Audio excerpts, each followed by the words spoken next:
Welcome back to the Point of Difference podcast. I'm your host, Angus Henskins, and today I am just joined by my co-host, Shac Shore. Shac, how you doing? I'm good, mate. How are you? Good, thank you. It's good to just sit here and talk to you like we always do. But that's it. Yeah, we always say we just need to get this thing rolling because the amount of stuff we talk about will always be, relevant or useful at some point. 100%. Look, I'll get us started. A thought I've had as we kind of started rolling towards the back end of seasons, pros, whatever it is, and a lot of basketball happening at the moment, watching a lot of it.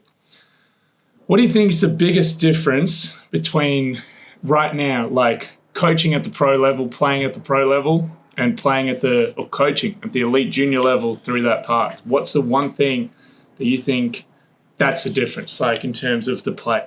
Yeah, look, immediately the thought that I have is of the amount of time and touch points you have in a pro environment versus an elite junior level. The amount of time you get to spend with the pro group means that you can have touch points on so many different things. And I think what you decide to put that time into when you only see them twice a week for an hour and a half at a time is so important. Like, you can be so reactionary, I think, when you have a team that you don't see so much to, the last game you played or a lasting impression you've had. And, like you say, as you get down the stretch of a year, you can do some serious game planning against teams in the pros. You've got all this time to spend with them. They're great at this, they're great at that, they're great at this. We can cover all of them. When I think you have to be a bit more efficient with your time and streamline that process sort of in the semi-pro and the amateur environment. So that's, I think, the biggest difference. Mm-hmm. And do you think, what about the playing perspective? Like in terms of, let's go break it into two parts. As a player, what's the biggest difference? And then from the actual playing group, is there a difference in style? Probably not a great deal, at least from the player's perspective. I think a player's job, especially towards the back end of the year, is your role gets, not necessarily increased or decreased, but it just becomes more streamlined, and more refined, yep. Because you've had a whole year of figuring out, okay, and now we're at the back end, this is the type of player I am. So I think as a player, it's probably very similar. As a coach, I think it's you get amateur coaches and you get semi-pro coaches that put so many man hours and time into these sorts of game planning towards the end of the year. So it's not to say that the pros think more about it. It's just to say they probably have more people to bounce ideas off, more people to ask, more people to come up with more ideas. And so that process is a much bigger thing. Where in the amateur environment, especially, you might go to a mentor, you might have one assistant coach, you might have two assistant coaches, you go to them. But all of that, like I say, you have to whittle that down to a much smaller thing than in the pros. Like I say, you can have plan A and B and C and D for a bunch of different things that you don't have that luxury. Yeah, that's definitely makes sense. I think trying to think about it from a player's perspective, as you said, role gets refined, but it's not necessarily increasing, decreasing. You just have to know what you're about. On kind of on this topic, and I was just thinking about it before we rolled, which I think coaching a school team and coaching a youth league team, and that I think is really where I'm interested in your thoughts on this balance. You have a duty to develop these players as much as you have a duty to perform. And we talk about going towards the back end of a season, maybe refining and whittling down the rotation to disclude people, and to more work on game planning than skills. How do you think about that balance of still finding a way to improve these people as players? Yeah, look, I think the biggest thing at this level is that your job is to improve them, is to upskill them. Like, you're still here to win, but you look at it, it goes hand in hand, and that's the one thing I always tell my teams, like, if you're here to succeed, like, in turn, the team will succeed. And it's just like, it's this ongoing cycle. Like, the team succeed, you succeed, the team succeeds. Yeah. And I think the more you spend time upskilling them, and it doesn't necessarily just have to be on the court. Like we talked about touch points and conversations, just showing them you care.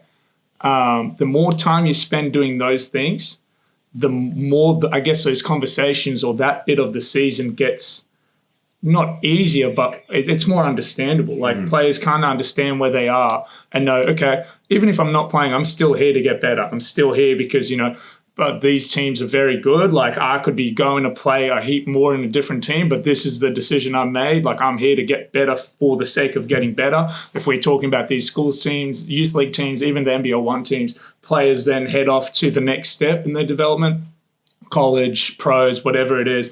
And they understand this process of like, if I buy into it, I'm going to benefit out of it in the long term.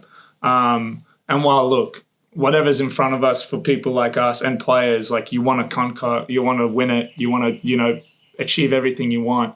It's still about the bigger picture. Like you're still in your head, okay, like by doing this, I put myself in a position to be successful in a year's time, in 2 years' time, in whatever it is next that's coming up. Again, whether it's a coach or a player, because at the end of the day, there's not that much different from us to them. Like we all want to upskill ourselves and get better and enjoy the process while we go at it.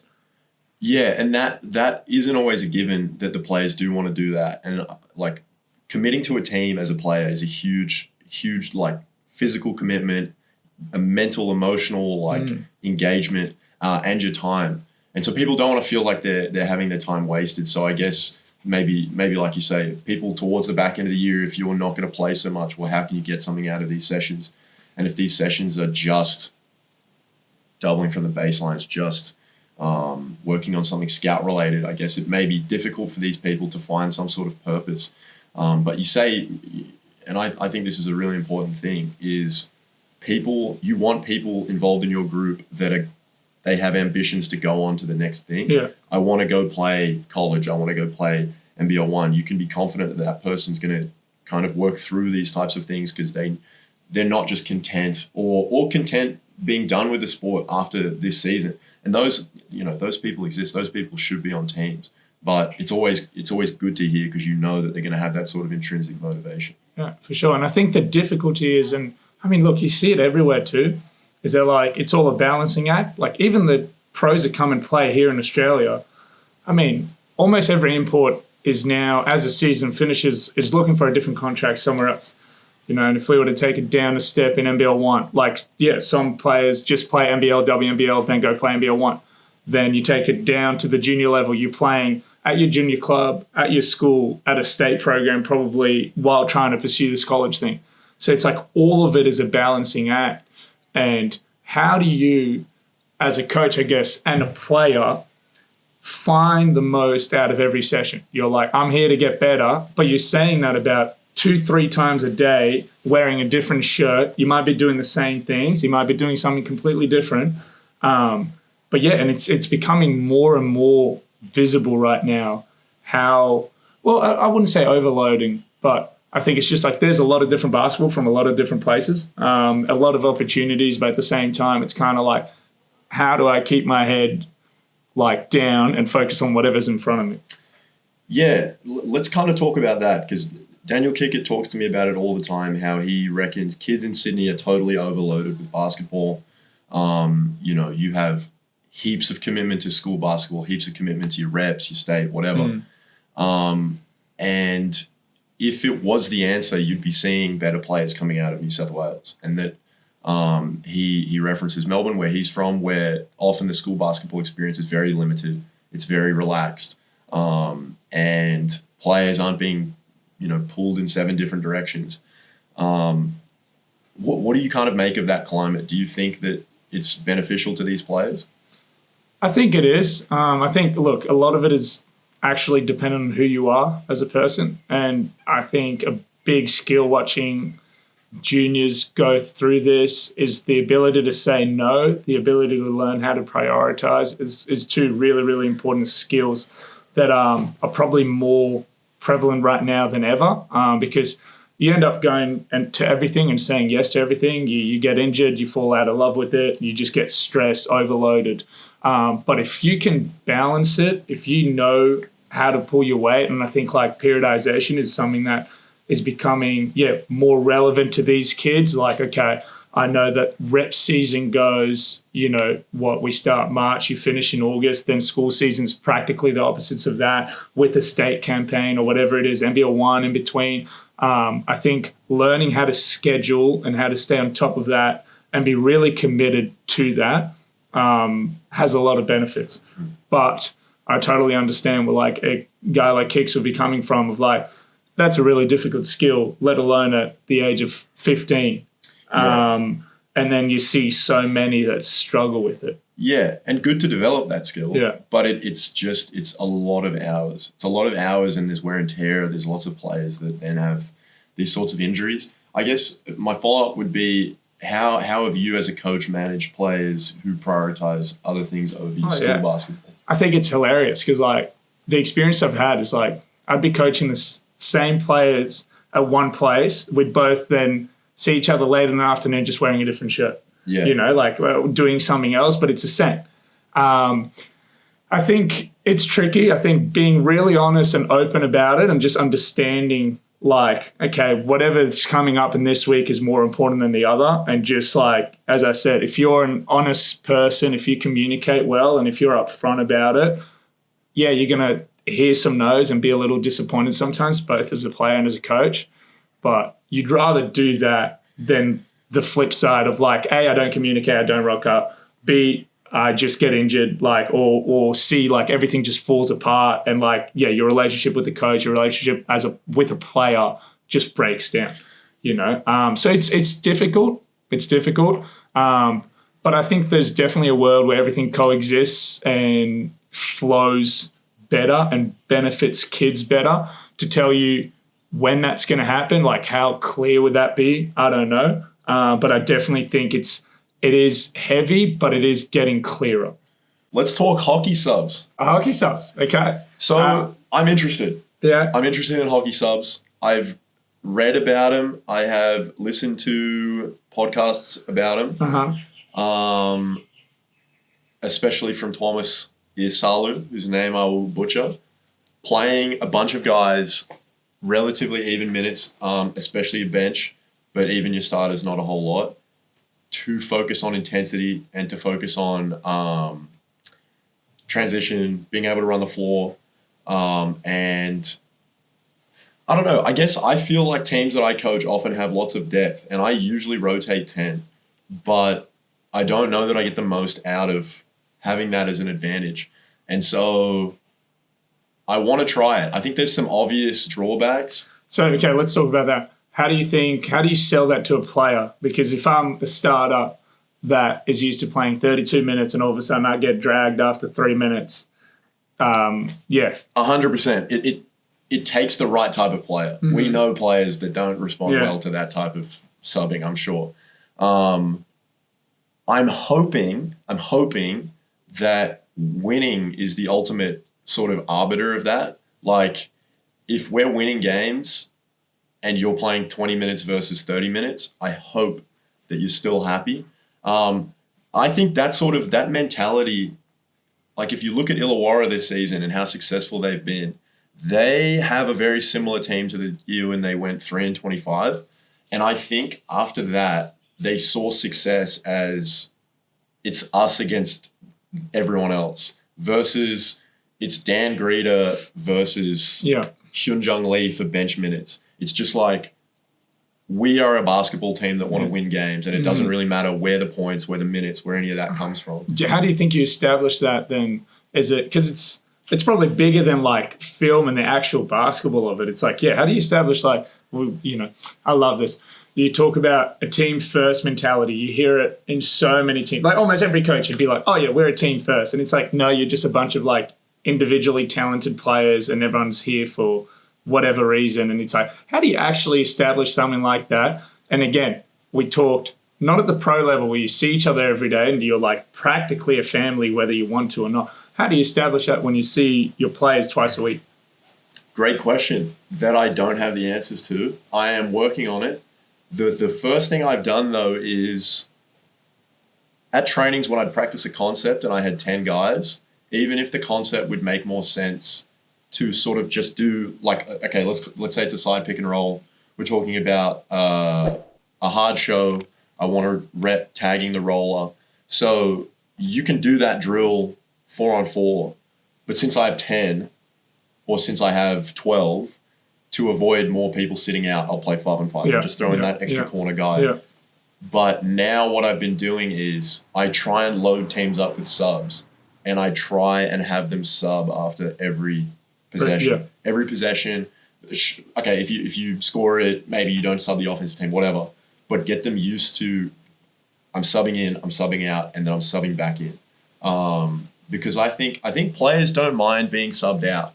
I think they mind sitting for long stretches of time. They want to know they're coming back in. So let me ask you about I've seen hockey subs, heard about them, but I've heard them more in the negative correlation of my job's to deny a kick ahead. I don't do that. Okay, I'm getting my ass dragged straight away. But I know I'm coming back on. How do you flip it? Talk about the positives of it.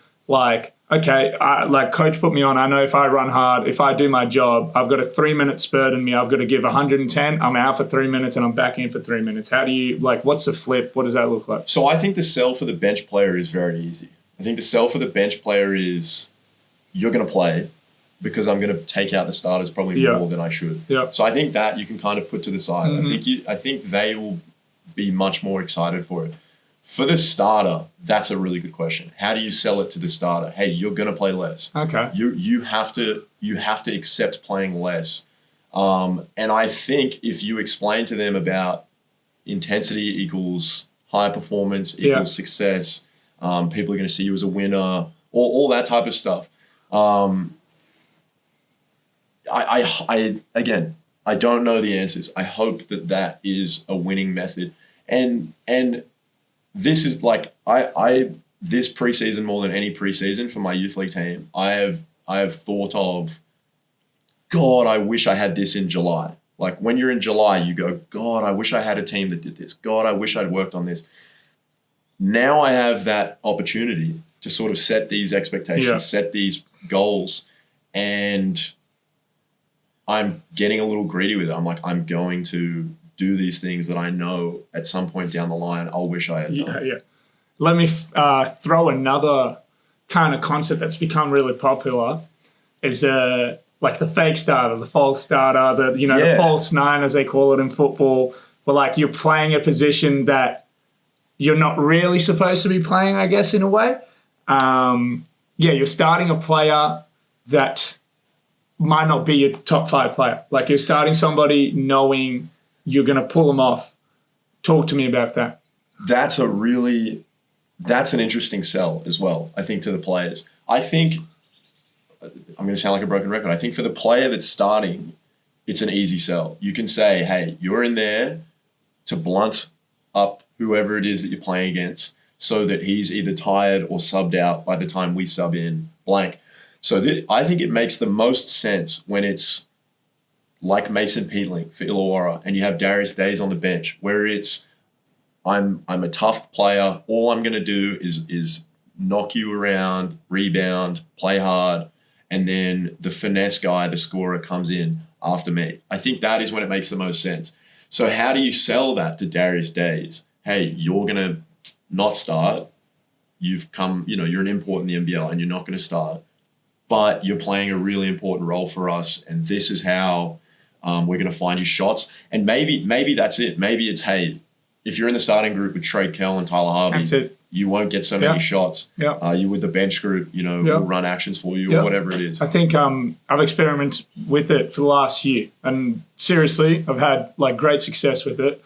I think, as you said, the first conversation is always easy, and I think in a way, if you look at a depth chart, you add another player. You might not have them if you look.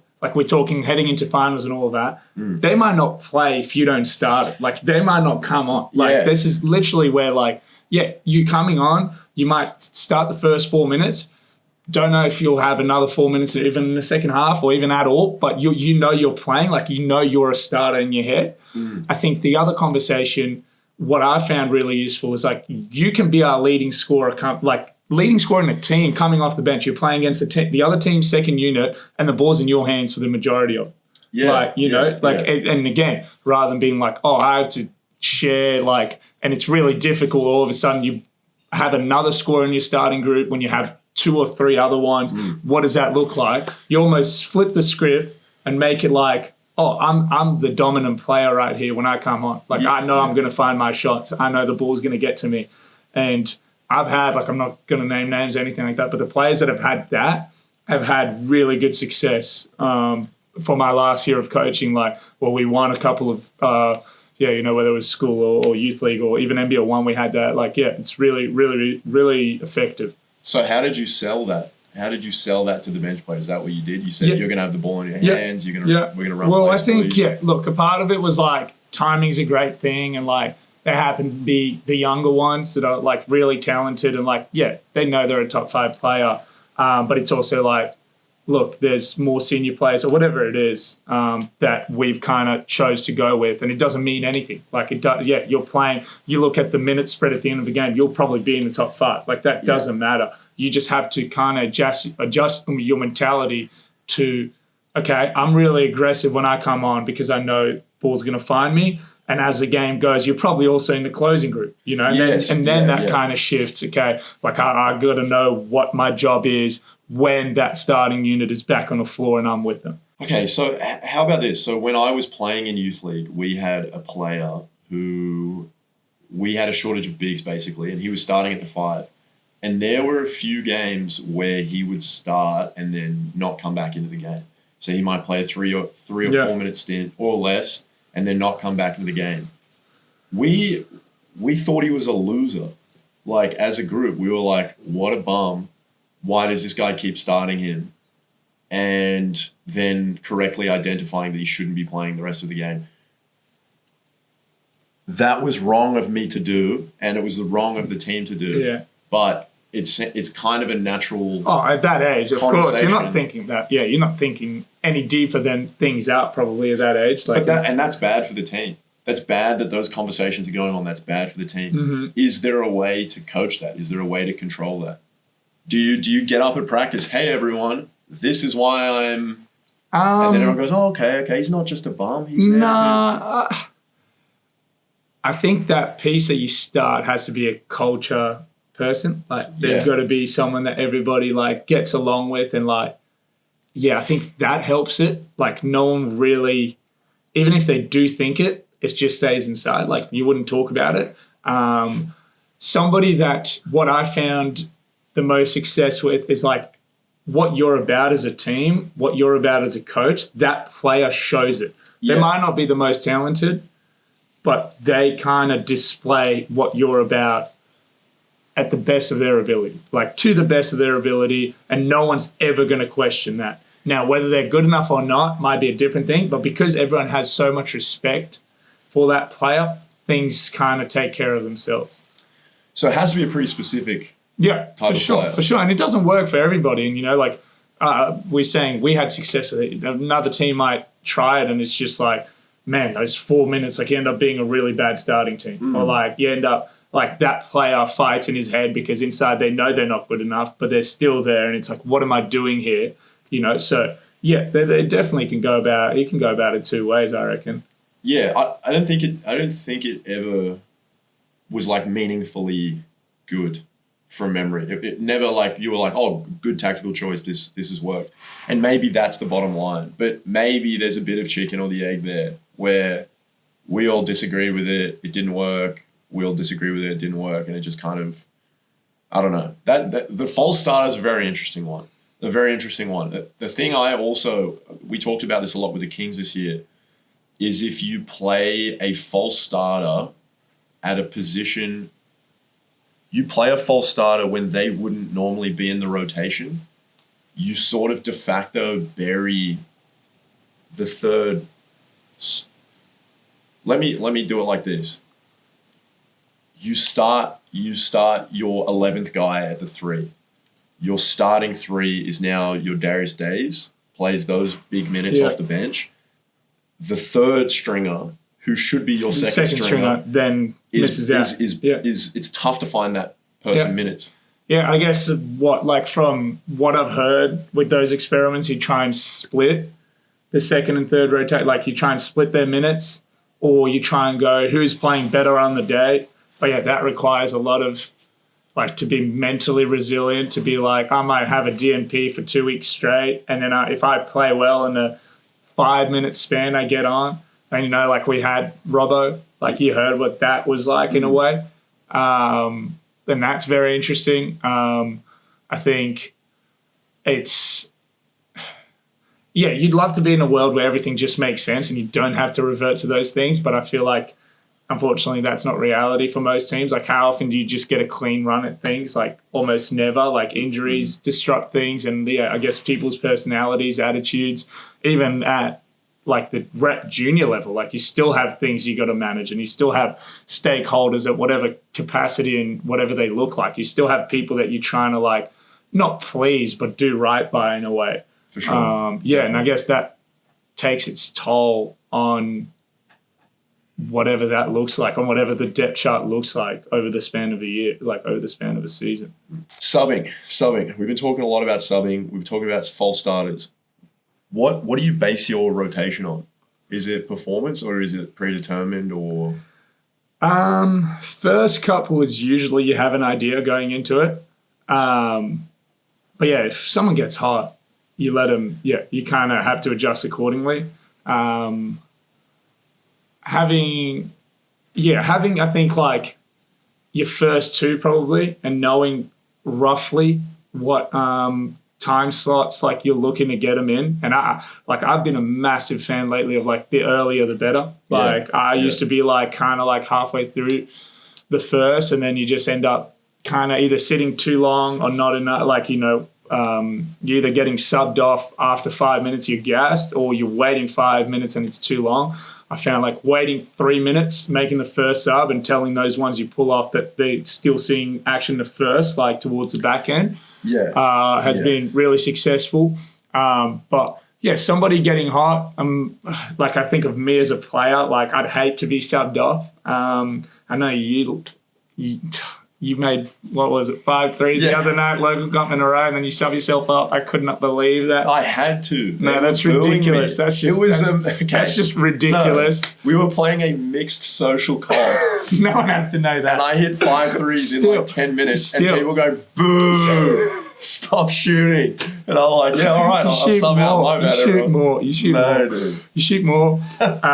You got to let somebody just play if they're feeling it, if they're hot. And I think, again, like coming back to the part of like, if you're a team first kind of team, kind of people, you love that. Like everybody on the bench is getting up. Like I don't give a shit when I'm subbing on if that player's doing well, which is why I didn't want to sub on for you, but that's okay. Yeah. I get it. You're selfish. I think that's probably the biggest thing. Like, I mean, look, I really enjoyed being with Chase that year because like he was pretty well organized, pretty well planned, but like how often did we actually follow the rotation plan versus like, you know, foul trouble is one, like somebody getting hot is one. What do you think about it? Well, so I can tell you that we definitely played to it very closely. Yeah. Obviously, you know, like you say, foul trouble and whatever. But he'd be pretty religious with it. And one of the things that I really liked about it, so like me personally, I almost never will sub for performance, negative or positive. Late game, different story. Yeah. Late game, who's playing well, sure. But if you miss a three, you throw a turnover, and typically I'll let you have it. Here's a little side note. There is a name for unforced errors in some sports, but not in basketball. So like a turnover when I'm just dribbling the ball and I bounce it off my foot and it goes out of bounds versus like a forced error, versus like Shea Illy's in my face. Yeah. Like tennis. There should be an unforced error because I think a turnover trying to make the play versus a turnover being a dumbass, dude, setting an illegal screen, which you know is my least favorite thing in basketball, or bouncing the ball off your foot. I think that's two different things. And I think there should be a name for it. I'm putting it out right here, right now. Okay. All right. Blunder. Blunder. Yeah, like in chess. Blunder. Unforced error, you did a blunder. Like in AFL, it's called a clanger, and I think that's so Australian, and I love it. But there's no word for it in basketball. Blunder, not a turnover. It's different and it's worse. Okay. Anyway, All right. What would be something? What would be other than the plus minus? What do you think's the most underrated stat? I guess on the sheet, like something that coaches should look at more often. Like I found at the junior level, because obviously you don't get any stat sheets or anything like that. I think plus minuses are huge. You don't realize it how big they are. What's another one? Well, I would have said plus minus. Plus minus. Some people don't believe in plus minus. I think it's awesome because I think it can show how hollow. Hey, I had 17 and 10. Yeah, but when you were on the court, we sucked. Yeah. So I would definitely have gone with that. But a box score stat that's underrated. That's a really good question. Okay, so, I mean, attempts versus makes. That's, goal percentage is probably the biggest one, right? Probably the next biggest one. Yeah, that's pretty good. People care about the traditional stats. Do you care about efficiency on the sheet? They give you like an efficiency. No. That's a FIFA thing. Like I'm a religious EuroLeague fan, and they're massive on efficiency. Like massive. It'd be like on the stat, like how the box, like their individual stats pop up on the screen, and it'd be like points, rebounds, efficiency. What? And I'm like, okay, so for those that don't know what your points count, your rebounds count, like they all add up in a tally, and then your negative ones minus. So like a turnover is -1, or a foul is -1, a missed shot is -1, and then at the end you accumulate. But it's like, man, I missed a really good shot. Like, I've got an extra kick to the corner, I'm wide open. That's a good shot. We value those shots. Why is that a negative correlation in my score? 100%. The opposite question of what is the most overrated. Do you have an answer on that? Because I have an answer on that. Assists, I'd say, would be a big one. Like, I don't know, like at the junior level, like how many plays do you make that are great and someone just smokes a layup? And then also carry that, like how many hockey assists, like we talk about hockey, and that, like how many pass to a pass that is an assist that doesn't get tracked. So why does an assist get tracked? I think that's a massive, like, there's probably more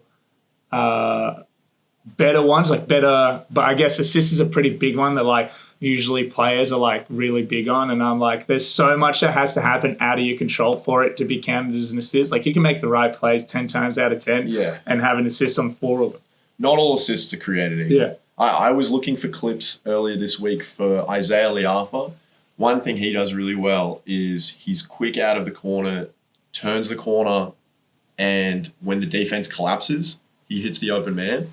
So I went through his assists on Synergy, and it's just him making a chest pass to Jalen Adams and then like puts the ball between his legs and shoots a 3. And I'm like, what is it 2 dribbles after a pass that still counts? Because there's a certain amount of dribbles that they just wave the assist away. Yeah. I don't know what the rule is. A number of these were like, it seemed more like a time thing, like a 3 or 4 seconds after he touched it. Yeah. But again, it's like I'm making just a anyway. I think the most overrated is block, because block doesn't mean secured the ball. Block doesn't mean that you prevented a score. All it means is a shot that may or may not have been going in was sent back off you. So, how about they should track wall-ups and contested shots? Well, shots change, shots impact. Like altering. Yeah, but I guess how many, what someone called to, I guess, investigate, how many blocks actually end up in offensive rebounds? Like how many actually fall back to the same team? It might put you in an advantage if you catch it at the right place because no one's ready for it. You might find yourself at the hoop. Dude, and you have an elite baseline out of bounds. That's play. It. Ball goes out of bounds. Yeah, you're ready. Like you had a breakdown. Yeah, for sure. I remember my dad always telling me, and I always say this to players, if you're getting blocked, you're doing something right. Like you're getting yourself in the right positions to get blocked. Like, it's shit, but it's like whatever happens, like keep doing it, you're on the right track. Definitely. And you're close to being fouled, which is the best shot. Chase used to say all the time we talk about shots, what would we just say, shots like altered, contested, he used to talk about, because he was a big drops guy, Brook Lopez. And this is the type of thing that I think if you don't know basketball, or you know basketball, but you're just not within that sort of team environment, these types of things can easily be overlooked.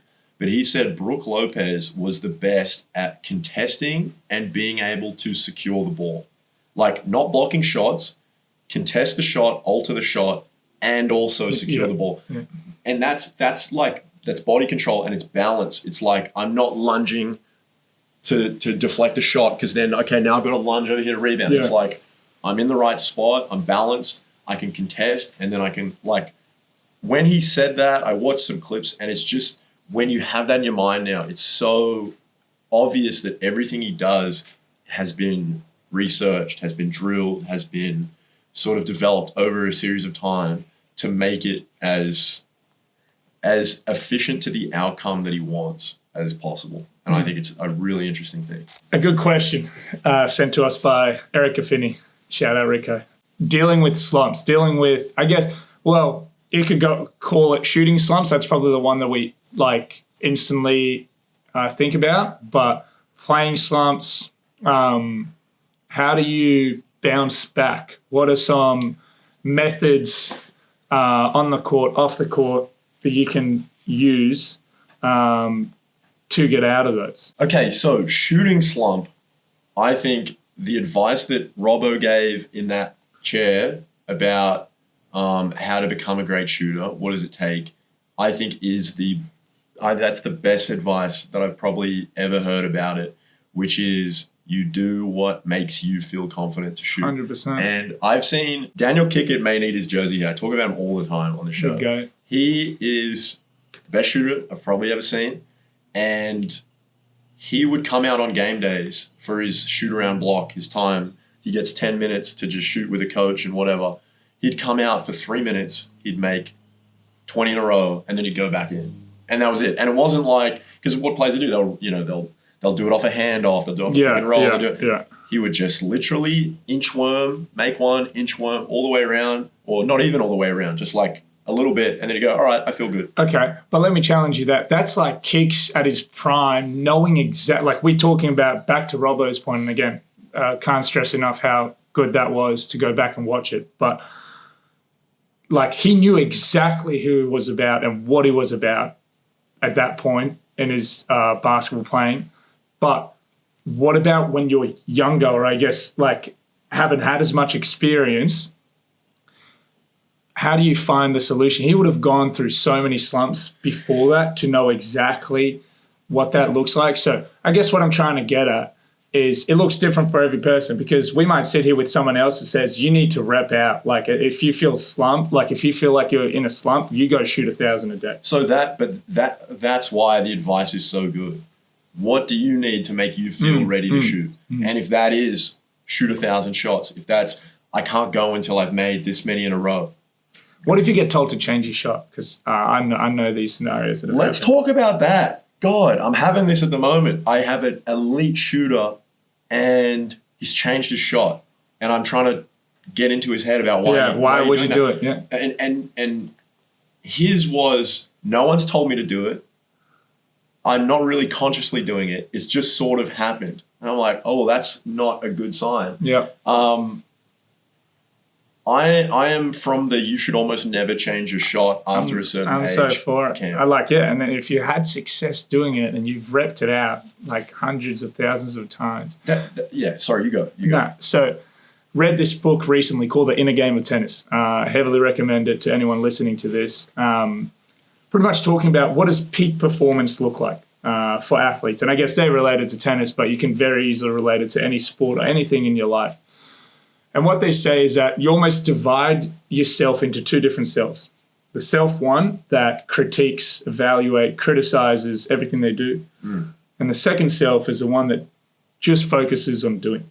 And it's like any player, anyone you talk to, how do you reach peak performance? When is it? And they're like, I just do things. You don't even think about your shot. You don't think about anything. You just do it. And I think, doing some individual skill work myself and working with high-level athletes, I guess what I took out of that book and I'm trying to implement is sometimes by talking about it so much, by talking about things, it just loses value, it loses meaning. You just end up overthinking it. And it's like, how many times can you go, like, hold your follow through? Like, the player knows it, you know it. Like, what's the point? Like, you're just causing more head noise. Like, just need to focus on getting them up sometimes and literally just like forgetting about it. I feel like sometimes the more you think about things, the more like it's just counterproductive. Yeah, I totally agree. I think the job of the coach is to sort of allay those thoughts. And how you do that, I think, is a lot of that is based on why are they overthinking it?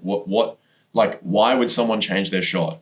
Why? And that's like I just talked about this guy. I don't believe him that he doesn't know why. I'm sure, his release point was low and someone said, hey, or even he thinks it. I've got to get it higher. So I think you're 100% right about the less you think about it, probably the better off you're going to be. But how can you convince a player to think less about something that's obviously giving them some level of stress, head noise, for them to get to the point where they need to, or they think that they need to do something about it? Okay. Yeah, I think that's really useful. And I wish I kind of was able to hear those things back when I was playing. You go through those and it's frustrating, or like, transitioning into college, you don't play much. Then every shot you shoot feels like it's worth like 100 points, like 100 times the value of what it actually is. And yeah, it does mess with your head. And we'd love to hear if anyone has anything else, any other methods that can reach out to us, because I think that's a massive thing with athletes these days. Everything is in the head. But let's move on now to just playing, like playing slumps. What is some advice that you can give to someone that feels like they're in a slump, just in terms of everything? Like, it's literally like, I feel like I'm dribbling the ball off my foot. Like, I think you see it a lot, players coming back from injury, players starting in a new team, different system, different coaches. What's some advice you can give? This is advice that was given to me by Luke Longley about a player on our team who was in a slump. And basically, this is way easier said than done, but you can get to a place with yourself. You recognize you're in a slump. The slump can only be ended when this happens. You're not in control of this. So you end up in a war with your own head. And he basically said, think about everything else, every other thing in your life. Can you get that right? Can you improve that? How is he doing away from the team? Is everything okay with everything, right?